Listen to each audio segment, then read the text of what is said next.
Welcome back to the series on deglobalization. Rick Alvarado here for the third video in the series. In the previous video, I covered the history of globalization. And it's an important introduction because it provides a backdrop for understanding why global trade is unwinding at an ever-increasing speed. In this video, I'll cover demographics. Or more specifically, I'll discuss how the world's aging populations are conspiring to unravel globalization. Even more so than the war in Ukraine, Chinese ambition, or piracy in the Middle East, the direction of global demographics is very clear. It is the most powerful force in determining the future of global trade. If we woke up tomorrow to discover Putin's surrender to Ukraine and Xi Jinping turned pacifist, it would do nothing to alter the inevitable impact of current demographics. But before discussing why demographics are tearing apart the world's trading relationships, let's begin with a review of what's held it together. In the previous video, I covered several contributors to the explosion in global trade after World War II. First among them was international shipping. After the war, the United States agreed to provide the security for international shipping in exchange for an alliance against Joseph Stalin and the Soviet Union.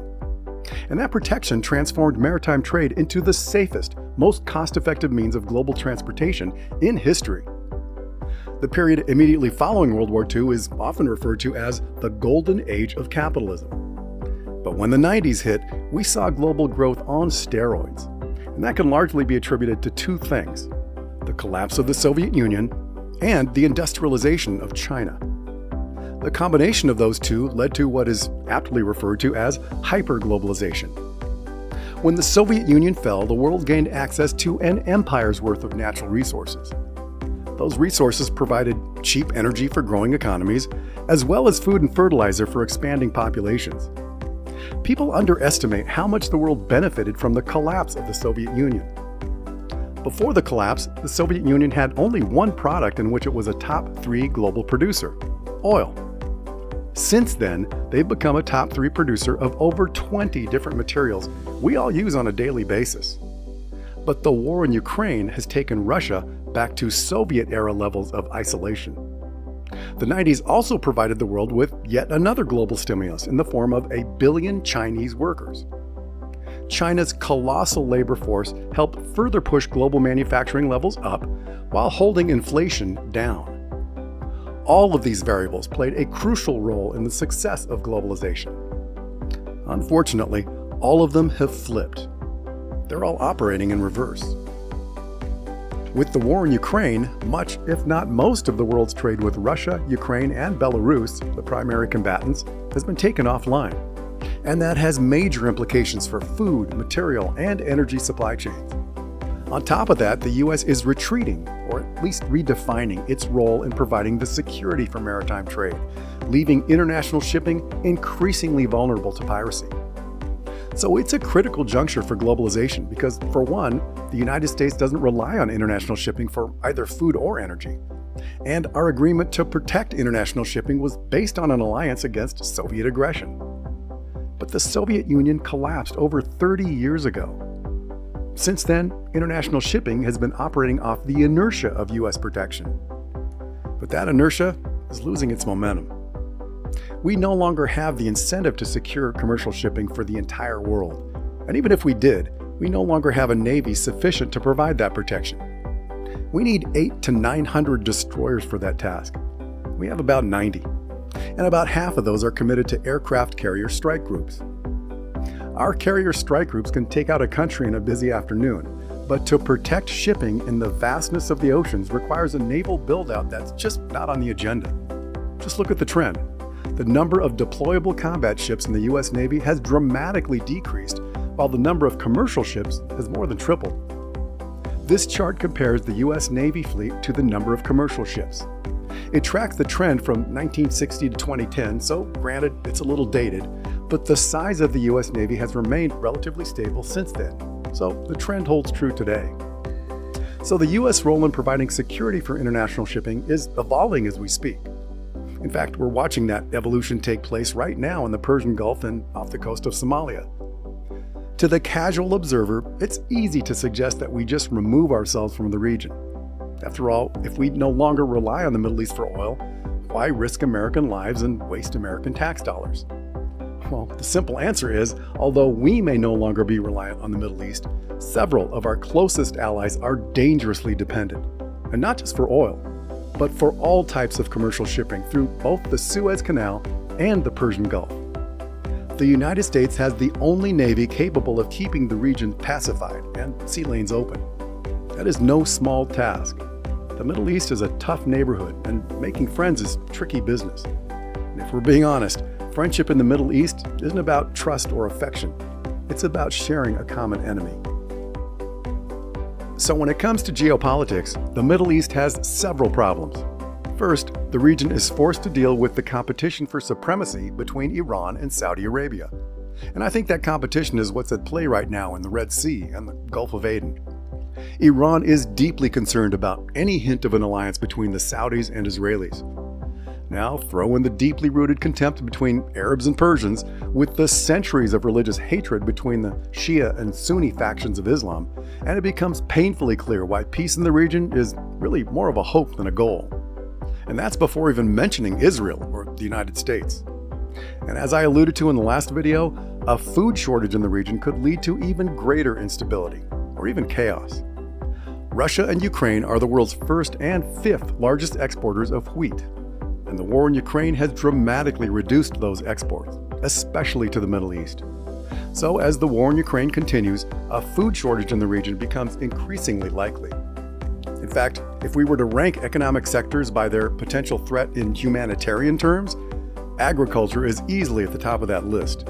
Because if there's a disruption in Chinese manufacturing, you lose much of the world's farming equipment. And if there's an interruption in Russian natural resources, you lose much of the world's fertilizers, pesticides, and herbicides. Those two events trigger a cascade of outcomes, none of which are good for the Middle East. And neither of them are an abstract possibility. Then there's the China problem. I'm going to talk about China's unsustainable path in a few minutes, because there are multiple problems contributing to China's decoupling with the Western world. Problems that go far beyond Xi Jinping's narcissistic leadership style or the multiple financial crises he's created. But as much as these variables contribute to the unwinding of global trade, they don't compare to the long-term impact created by demographics.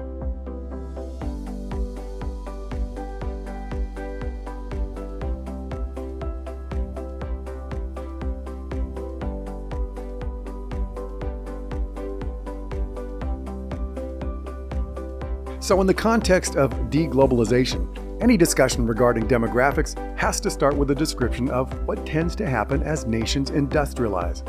Because, and here's the important takeaway, industrialization is the driving force behind the decoupling of international trade. So, in an odd twist of fate, what brought us together is what's tearing us apart. And here's why. Before globalization, most societies were primarily agrarian. Most people were farmers, or their existence was somehow related to farming. As countries industrialized, populations transitioned from the farm to the city. People generally gravitate to higher pay and better living conditions, and that's why manufacturing plants in the city were able to attract workers from the surrounding farms. In the city, families no longer needed children for cheap labor. And while kids can be cute, the hustle and bustle of city life made them, well, an expensive distraction. So, as a result, one very predictable side effect of industrialization was population decline. Also, with the increased availability of medicine, life expectancies increased. Those two trends are very clear in the population pyramids of industrialized countries. And it's the combination of these trends that's so problematic. Now, for our purposes, we don't need PhD-level expertise in demography, but we do need to understand the basics. And for now, the basics are age and gender. So let's look at how a population pyramid works. Population pyramids are divided by gender, males on the left and females on the right. Pretty simple. The age groups are arranged in 5-year cohorts. It's also important to note that a population pyramid is just a snapshot in time. As time goes by, like the snake that swallows a watermelon, the population distribution will move its way up the pyramid, just like the one in this animated illustration for South Korea. South Korea is a great example for how populations evolve after industrialization because the impact was so dramatic. Watch how the bars move up the pyramid over time. If you keep your eyes on the bottom bar, you'll see how the population of children grew right up until about 1975, then started to shrink once industrialization took hold. And watch how the population ages over time. As expected, South Korea shifted from a large and growing population of children to a shrinking number of children and a growing population of aging adults. You can see how the age cohort continues to move up the pyramid, just like a snake that swallows a watermelon. The end result is what's described as an inverted population pyramid. As the watermelon moves up the pyramid, it goes through various stages. First, as families are formed, they generate an insatiable demand for things like homes, cars, and college educations. This stage is usually characterized by the need to import goods. As this age cohort continues moving up the pyramid, there's a period in which it generates a large and seasoned workforce, capable of generating tremendous productivity. But this group eventually reaches the stage of mass retirement. And as they enter retirement, they leave in their wake a shortage of highly skilled, highly paid workers. And a large population of retirees requires a large number of highly paid workers to support the cost of pensions and healthcare. That's a problem if you don't have enough working-aged adults to foot the bill. And by the time you get to that stage, you can no longer solve the problem by increasing the birth rate. Because if you wanted more 30 to 40-year-olds, you needed to start working on that about 30 to 40 years ago because, well, math. And that's the dilemma created by an inverted population pyramid. One way to address this labor shortage is through the mass migration of working-aged adults. And it sure looks as if that's the current administration's immigration policy. The point is, once a population pyramid inverts, we no longer have enough young people on the demand side of the equation or enough experienced workers on the supply side. We just have an overabundance of retirees. So let's walk through how the United States is working its way through the pyramid. After World War II, as families moved from suburban to urban environments, we've gone from having the largest generation in history, baby boomers, to the smallest, Gen Z. That trend is not unique to the United States. It's happening all over the industrialized world. For some countries, it happened sooner rather than later, or faster rather than slower. But all countries experience some degree of declining birth rate as they modernize and industrialize. The problem hasn't been quite as dramatic for the United States and France. We have small towns and suburbs, so while most countries experienced a substantial shift in migration from the farm to the city, the US and France have not, at least not to the degree the rest of the world has. The open spaces surrounding our cities are more conducive to raising children, so the large boomer generation gave way to another large cohort, the millennials. And say what you will about millennials, they're keeping us from falling into the problems associated with a classic inverted population pyramid. So the United States won't be as affected by deglobalization, not just because of millennials, but because we didn't participate in globalization to the same degree as the rest of the world. Our primary objective for globalization was to create an alliance against the Soviet Union. We've always been relatively self-sufficient, so we didn't need to trade internationally for our economic survival. And that's reflected in the numbers. Only about 10% of our GDP is attributable to international trade, and about half of that is within North America, so international shipping isn't much of an issue. But developing countries entered into industrialization on the coattails of Western democracies, and their demographic decline has typically occurred at a much faster pace. Unlike the West, they've benefited from the idiot's guide to industrialization. But they've been utterly blindsided by the speed of the decline in fertility rates. And now there's little to nothing these countries can do to avert the problem. But if you try real hard, you can make it worse. Which is a good segue into discussing China. As China industrialized, just like other developing countries, people migrated to population centers, and the birth rate dropped accordingly. Their one-child policy? Well, that only served to make matters worse. Much worse. China has a long and painful relationship with the rule of unintended consequences. Their one-child policy is just one example. Here's another. Back in 1959, China suffered what is widely considered the largest famine in world history. The Great Chinese Famine led to an estimated 30 to 50 million deaths from starvation. But unlike other mass famines in history, the cause of the Chinese famine had nothing to do with drought or rain or some other natural disaster. It was a crisis created by Mao Zedong. As part of Mao's Great Leap Forward initiative, in an effort to transform the economy from agrarian to industrial, he took millions of people from their family farms and placed them in steel factories. And as they say, the rest is history. But surprisingly, there was another component of the Great Leap Forward initiative that had an even greater impact than the loss of China's family farms. Mao launched what he called the Four Pests campaign, with the goal to eradicate rats, mosquitoes, flies, and sparrows. These pests were thought to have had the greatest impact on disease and the destruction of food products, so people were issued insecticides and rat poison. And the effort that received the most attention was the elimination of sparrows. Sparrows were thought to have eaten most of the grain and rice, so their eradication was approached with more ambition. But messing with Mother Nature can be a dangerous proposition, and what Mao and the Chinese people hadn't thought through was how sparrows contribute to nature's ecosystem. And as it turns out, sparrows are responsible for keeping the population of locusts under control. So without sparrows, the locusts had a field day eating their crops, which resulted in what we now know as the Great Chinese Famine. Now, I don't want to stray any further off track, but if you want more examples of China's catastrophic relationship with the rule of unintended consequences, just look into the long history of floods surrounding the Yellow River. Their attempts to prevent flooding resulted in several of the world's worst floods in recorded history. In fact, China holds all 4 of the top positions for the world's deadliest floods. And then there's the Belt and Road Initiative, or BRI. Some describe it as China's policy for debt trap diplomacy. And if we're to believe Chinese propaganda, the goal was to improve social and economic cooperation among trading partners. But there's a good argument to be made that BRI has succeeded in generating more business for Chinese contractors and financial institutions than it has for their partners. There are multiple examples of these projects creating unsustainable debt among some of the world's poorest countries.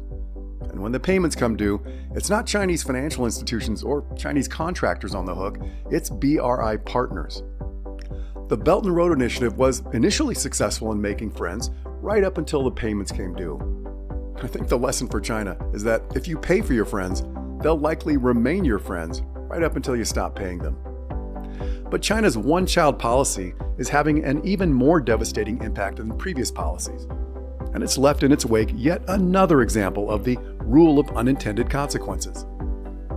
When given the choice, Chinese parents opted to have, or keep, more male than female children. So not only does China have a shortage of young adults, there's an even greater shortage of young females. One side effect of the female shortage is the competition among males forced to select from a shrinking pool of available women. In modern China, women hold all the cards, and you might say they're betting on a full house. If a young bachelor maintains any hope of being eligible, he'd better own some real estate. So, young men, desperate to impress their female counterparts, purchased homes with little to no regard for the terms of finance. Chinese banks and real estate developers were eager to issue loans on properties that had not even broken ground.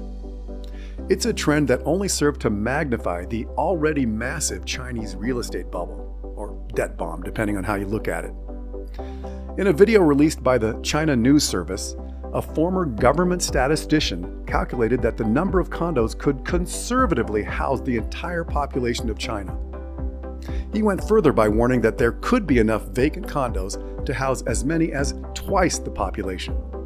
But as bad as that sounds for China, the hits just keep coming. Last year, the Shanghai Academy of Social Sciences updated census numbers, admitting to a 70% drop in the Chinese birth rate since 2017. By their own estimates, they overcounted the population by 100 million people. And all of the overcounted people were under the age of 40. There's an interesting backstory to the motivation for overcounting, but for now, if the new numbers are correct, then the yellow bars in this population pyramid don't even exist. But back to my original point. With the Chinese population in freefall, cheap Chinese labor is a thing of the past. Chinese labor costs are now on par with some European countries. In fact, since the year 2000, the cost of Chinese labor has increased by a factor of about 15. Even if we wanted to continue outsourcing to China, in terms of both cost and skill, Chinese labor is no longer competitive. The only thing keeping more American companies from leaving China is the upfront cost to move elsewhere. But Xi Jinping keeps pushing things ahead of schedule.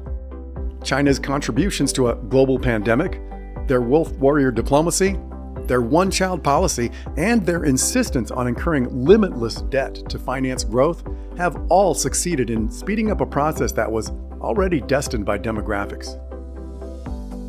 So where does this aging of industrialized countries leave the United States?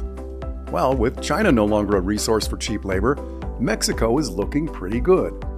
We have deep cultural ties with Mexico and a well-established working relationship, especially with northern Mexico. Relative to the United States, Mexico was late to the industrialization party. Their invitation came with the adoption of NAFTA in 1994. That means Mexico urbanized much later than we did. You can see that in their demographic pyramid. The age of their workforce reflects that late entry, which is good news for us, because when you take into account Mexican labor skills relative to China, the reduced transportation costs, and especially the relative lack of political risk, cartels notwithstanding, the demographic profile of Mexico is an excellent complement to the shortage of U.S. workers created by Gen Z. So the future looks bright for Mexico. Mexico has one of the healthiest demographics in the world, but they now need a local unskilled labor force. And for that, there's Colombia. Mexico isn't the only country to benefit from our decoupling with China. Southeast Asia has incredible potential. Countries like Vietnam have a very healthy demographic structure, and 40% of their college graduates are STEM. Then there's Singapore, whose skilled labor is at least on par with the United States. And Indonesia, Thailand, Malaysia all round out the gaps between low and mid-skilled labor. And that's just Southeast Asia. The point is, there are many ways in which we stand to benefit from deglobalization. But the process of unwinding deeply dependent trading relationships is a reshuffling of the deck that will require discipline and resolve to ride out the adjustment period. But on the other side of deglobalization lies an international trading system that's free from major political risk and devoid of long and vulnerable supply chains. I think the future looks extraordinarily bright for North America, but it would be naive to ignore the potential speed bumps. Much of the volatility we're going to experience will depend upon how we balance the timing of our decoupling with the build-out for its replacement. That's why we've simultaneously imposed carefully crafted tariffs and sanctions in combination with massive infrastructure spending, record infrastructure spending. And the discipline and resolve comes in when that timing proves imperfect. So it might be a good idea to prepare for the process, because this adjustment period will almost certainly result in higher than expected inflation, higher than usual stock market volatility, and a lot of international tension. Much like ignoring medical symptoms, deliberately failing to address decades of exploitative trading relationships has consequences. It's left us with a tangled web of incredibly vulnerable supply chains, some of which we've become dangerously dependent upon, and many of which are shockingly fragile. And that's where I'll focus in the next video, not to generate fear, but to help manage expectations for the process of deglobalization.